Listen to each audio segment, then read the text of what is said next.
Well, people ask all the time about the difference between being on a movie set versus being on stage live, and sometimes people refer to it as being artificial. It's real what happens on a movie set, but you're doing it in a vacuum. You're doing it by yourself. There's no drum beat. There's no crowd clapping. So playing live has had its own rewards that that I guess I always tell people, if you imagine what it's like to be in front of 30,000 people or even 300, if you think that that would be exciting, the answer is yes. It's more exciting than you can possibly imagine. And to be bringing your music, not someone else's, but your music, original compositions, has been really the most gratifying. Yeah, people ask, when do you get a chance to play? And the truth is, we play whenever we can. We all live in different places in America, but the band always gathers around me whenever I'm making a movie. So there's a lot of jam sessions that occur on sets, and a lot of times the movie crew just stops to listen to hear what we're doing.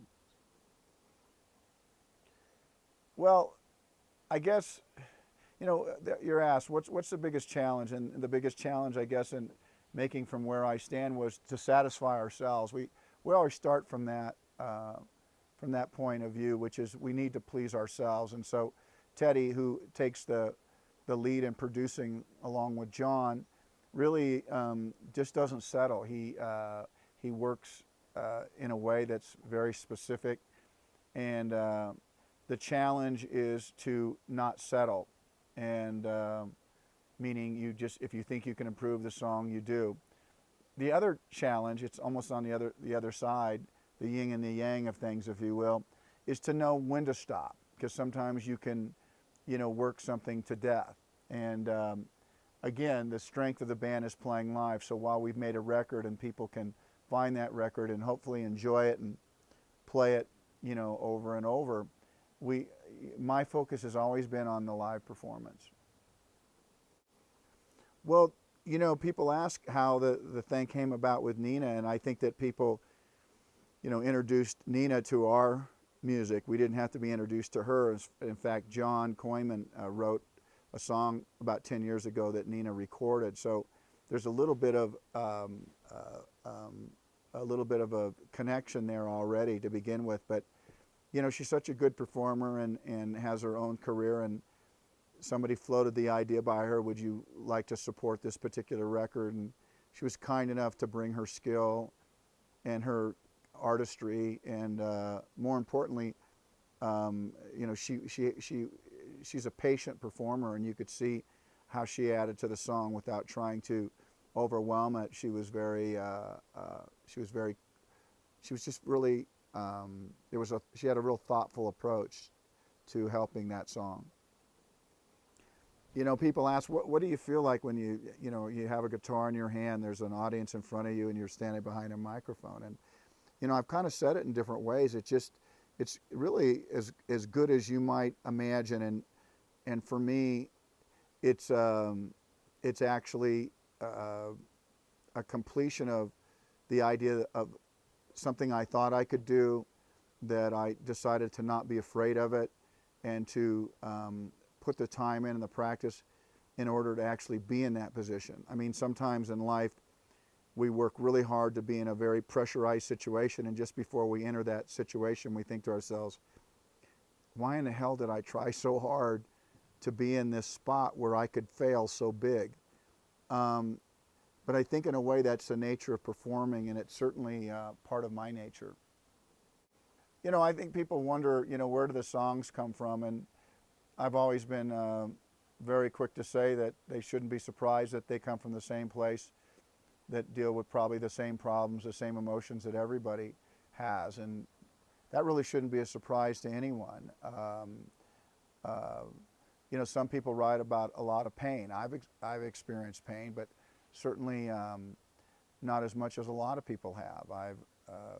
I've had my level of heartache, my financial worries when I was younger, and how you're going to make it work, and I've had my dreams broken sometimes, and had my relationships fall apart, and But so the human experience is what I think actually transfers in our music. Translates is maybe a better word. And so I people shouldn't be surprised about my life experiences. And I recognize that my life has been, I've been lucky in a lot of things. But you know, I've been bruised just like everybody. You know, I think it's important that people see that this is not just a hobby. You know, they paid money to come see us play. And it's really important that, number one, we honor that commitment. You pay money, we come with an organized show that we think is going to please you. I think that's a thing, that's kind of a contract that you have with your audience. But a lot of people have said that if you really, my wife in particular has said that it's probably the best opportunity for someone, if they don't know me, to watch a performance and probably get a much better feel of who I am as a person than they can in a movie or in an interview or something they've read in a magazine. I think Chris was so instrumental in getting me to move this direction. She's also been witness to seeing it evolve and blossom and expand, and that expansion has taken me around the world. So there's no doubt that she may think back, what did I start? Because I encouraged my husband, and now he's, you know, away from home. So I think that's a very real question in her mind, and likewise even in mine, because, you know, I feel the same pain of distance and time, being away from her and from the kids and from the things that I know. I mean, I certainly don't go on the road for just money. I go on the road because my personality is that of one wanting to perform, and also I have this opportunity as an individual to really actually see the world, and maybe something's going to come from all this, and I have, to this point, don't even know why this has happened. So, you know, we like to think of our life as a journey, but we both understand that this band has created a little time and distance away from each other. I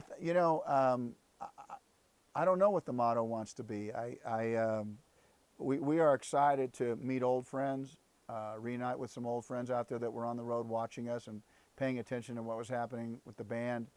And we're excited about the people that have heard about the band that want to come for the first time. So we don't have a motto in mind for what that is.